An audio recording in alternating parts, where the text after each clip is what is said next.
improvement. We are really thankful to have you here and we look forward to the insights gained.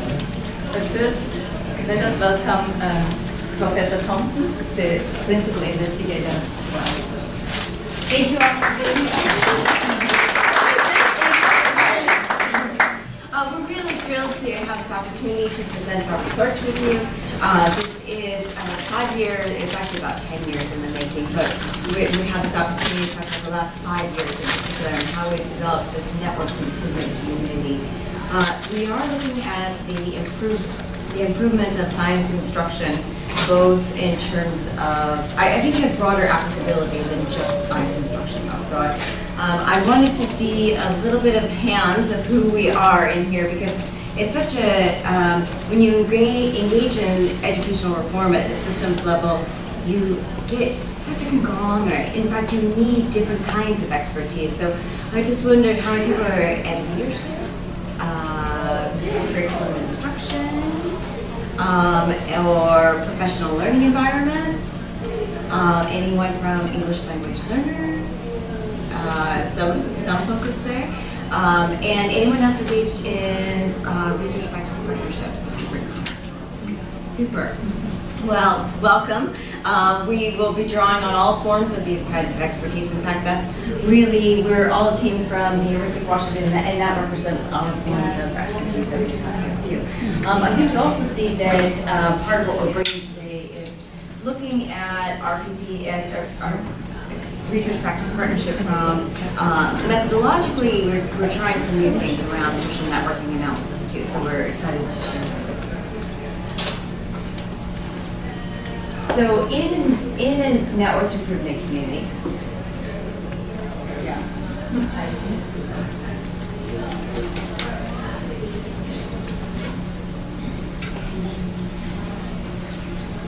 network improvement communities have multiple levels of improvement that we're working on.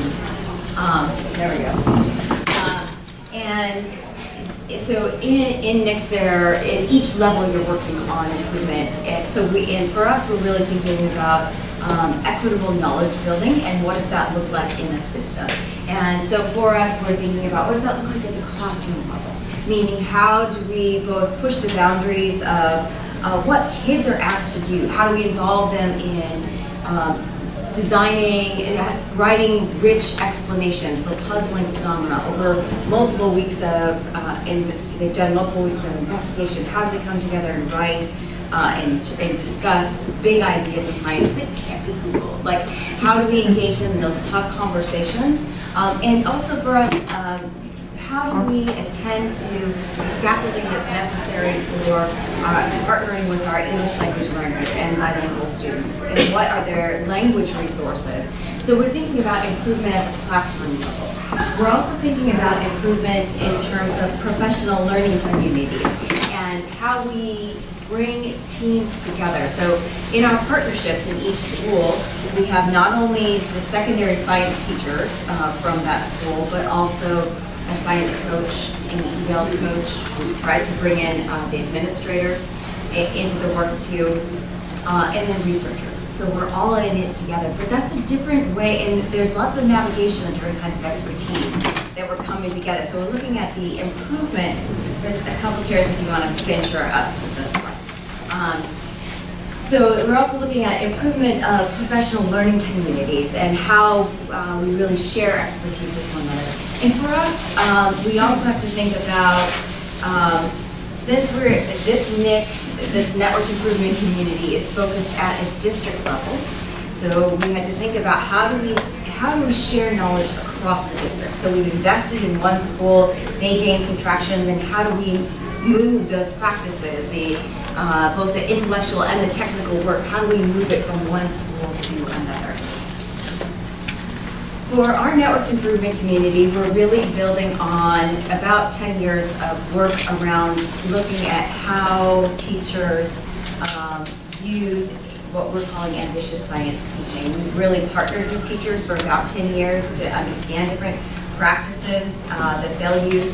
But then in the partnership work, what we found is that the kinds of practices that we defined even in our book are a different grain size. We had to work on smaller grain size practices in practice with teachers. And that's really where we've drawn a lot on improvement science to think about not how do we just disseminate good practices, but how do we work on the adaptation and improvement, and what are those feedback mechanisms for continuing to improve those practices. Our research practice partnership is with a school district that's about 18,000, and in Seattle, we're situated around the SeaTac airport. About 72% of the students are free and reduced lunch.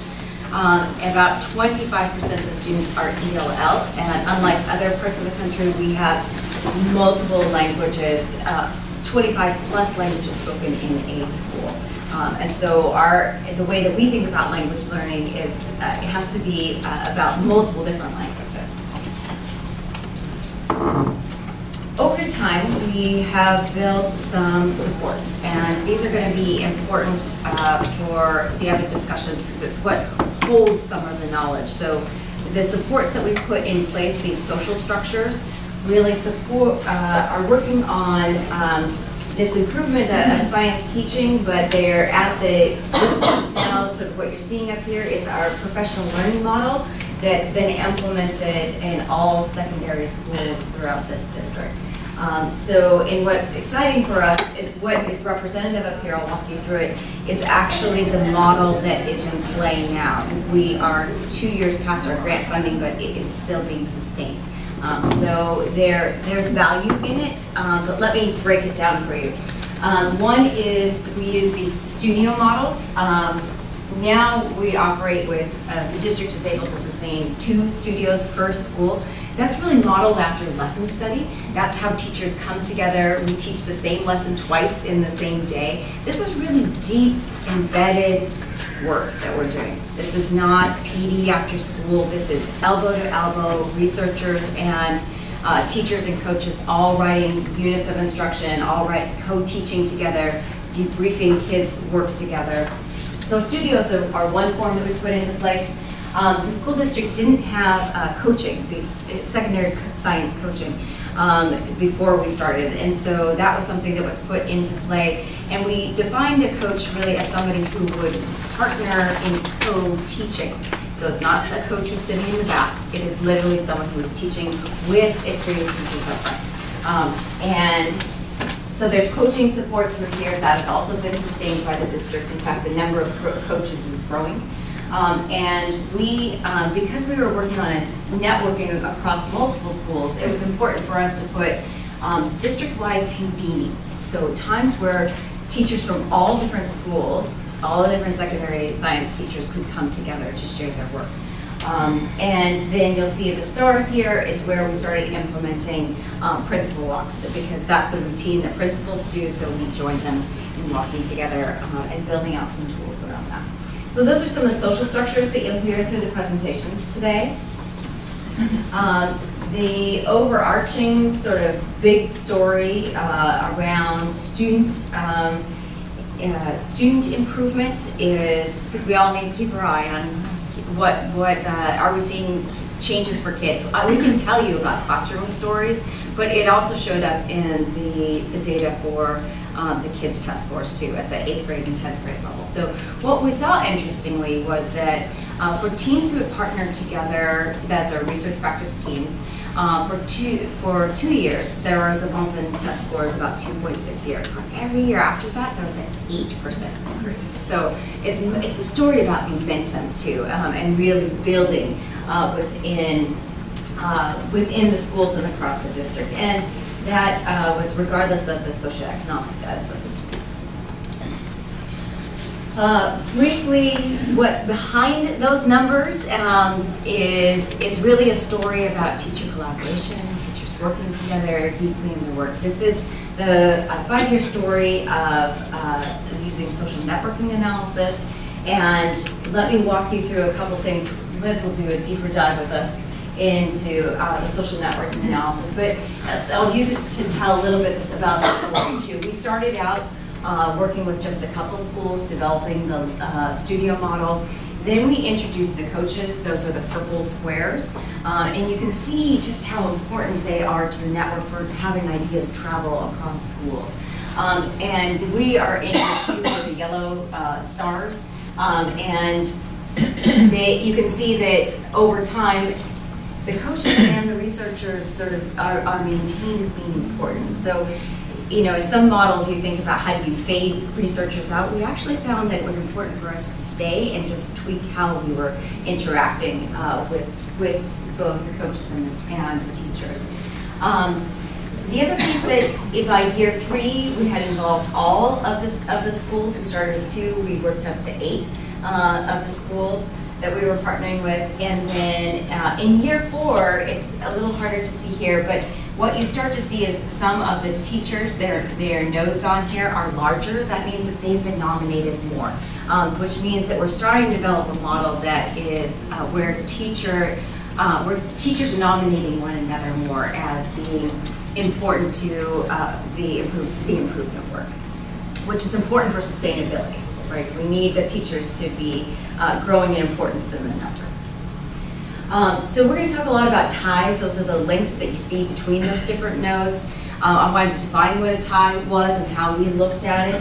For us, we looked at a tie as being to what degree were teachers working on examining student work. For us, it's very central to have kids' work right in front of us at all times. That way, we're not talking about what teachers do. We're talking about how kids are learning. Sharing materials is sort of a common thing that often teachers do with one another, but we were interested in that. How much does that persist in the network, as well as co-generating instructional new materials together. So again, this is in a tie. How much are teachers working on unpacking and understanding science content was another one. So it's actually pretty rare for a group of science teachers to really get together and say, let's push the boundaries of what science we know together. What are our outer boundaries, and what do we need to go look up before we go teach it? So we were looking at that, and then we also looked at to what degree in those ties were they working on the improvement of EL instruction. I'm going to walk you through this. This is a driver diagram in improvement in science language. This is our overarching goal was to improve all students' written and spoken science explanations, arguments, and models for all kids and for EL students in particular. And we ended up, this is a product of what happened after 5 years. This is now part of what can travel, but this is 5 years and what's left. We were able to name what we thought were the primary drivers, so what's going to influence this overarching goal, making the language of science explicit, revising models with evidence. And then the work of the NIC was really generating these practices and sets of tools and sets of inquiries that lived with those practices. So, and you can see here too, like the number of schools that were working on those practices per year. So we're interested in which practices got taken up, how did they move across the different schools. Today you'll hear about, Jen's going to talk about structured talk for how and why reasoning. Suyan is going to talk about this idea of working with models in classrooms. Those were both central to different schools at different times in the network. The other piece that you'll hear today is around the development of tools. And tools, they carry knowledge with them. One of the tools that was central to this network was what we call a model template, which it actually represents a way of teaching science too, because we have students have a puzzling phenomena for an entire unit of instruction. The kids model what they can and can't see happening, in this case about biofuels.